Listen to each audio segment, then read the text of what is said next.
Would there be any remnants of the old communist regime was something I pondered when I planned my stopover in Hanoi. The answer is yes and no. It's complicated. My arrival was somewhat disconcerting when my hired driver was a no-show, but a taxi ride later, I was on my way into the city. Compared to the relative ruralness of Laos, Hanoi was bright lights, a cacophony of car horns, and many, many motorbikes constantly whizzing by. Bustling with energy and shops open late, my hotel was right in the middle of the action in the old quarter. But my room at the Hanoian Central Hotel and Spa was quiet with superb air conditioning. After a good night's sleep, I felt refreshed and ready to conquer everything I could do in one short day.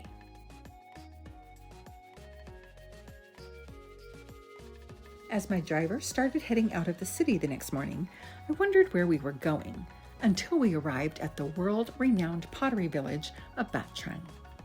Established possibly earlier than the 14th century, the village is located about 14 kilometers from Hanoi and is home to about 850 families, the vast majority of which participate in the manufacture, trading, or services relating to ceramics.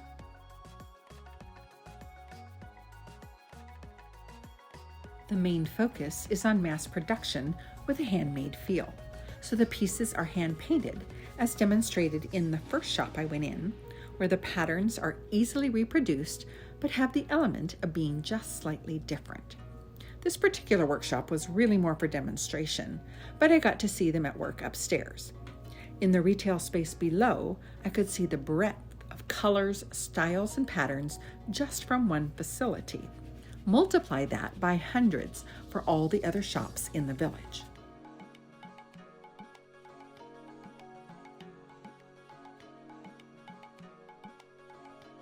At the next store, the pieces were more glamorous, and I found gorgeous ceramic chopsticks set in a fan-shaped wood base that I thought would be a nice serving piece for a friend who loves to entertain and host dinner parties.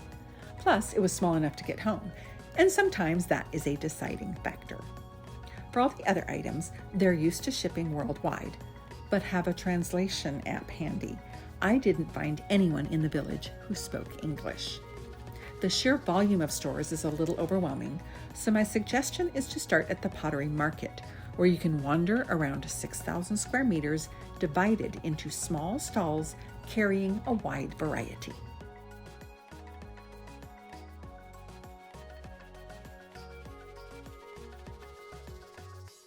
Back in the city, there were two quick stops which I couldn't go in. The Opera House, built in 1901, runs about 25 productions a year and was a lovely backdrop for a photo.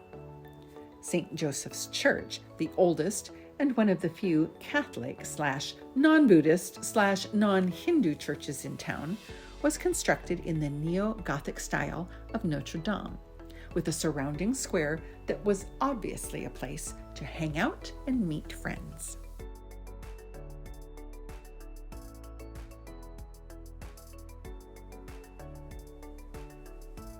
The Vietnamese have truly beautiful handicrafts, and the next stop was to a fine art store where I wasn't allowed to take photos until after I bought something. So while I don't have a lot of video of their wide range of lovely works, I did buy an incredible tapestry, which took 6 months to finish by the only man in the studio who had the skill to create such a complex design. He was working on another piece, and I got to see him in action, as well as take a photo with him and the sales girl who helped me. One of the things I also loved about this shop is that they employ disabled people and teach them skills to make a living.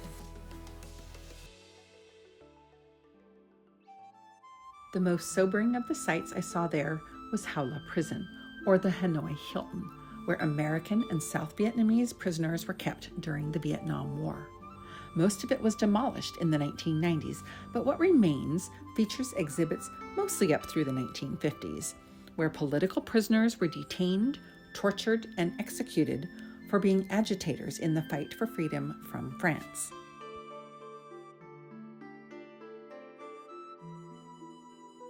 The colloquial name, Hanoi Hilton, was sarcastically dubbed by American POWs, largely pilots who had been shot down during bombing raids, who, like the Vietnamese revolutionaries housed there in the previous 60-odd years, were treated to brutal conditions. A particularly gruesome relic is the guillotine, and photos of heads in baskets. It is not for the faint of heart, but it is an important piece of history that should never be forgotten. All around me, other tourists walked quietly and read placards with a reverent attitude, as the magnitude of what occurred there was graphically depicted. I thought the museum did a good job of showing the horrors without pretending they didn't exist, yet hope for the future with a tree planting project displayed on the way out.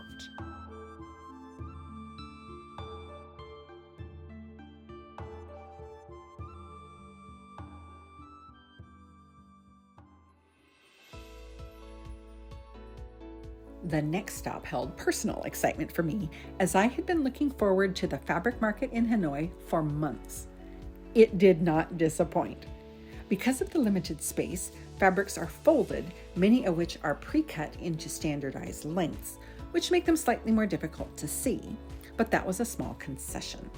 I found several beautiful pieces, including a lightweight brocade just begging to be made into a full skirted dress, and a purple panel that will probably become a poncho. Sometimes the fabric tells me right away what it wants to become.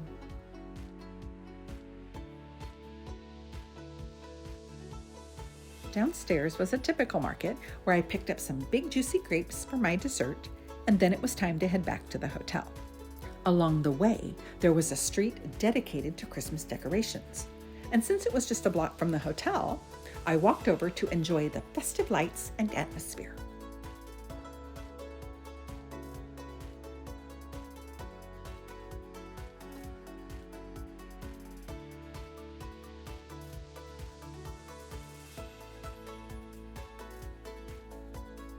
The next morning, it was time to say bon voyage.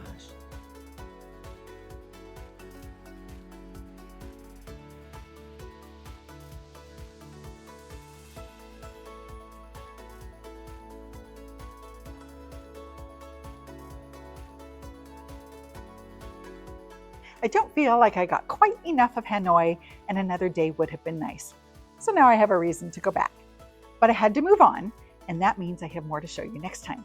Stay tuned as I recount another airport debacle on the way to Indonesia. How many cancellations and delays did I have?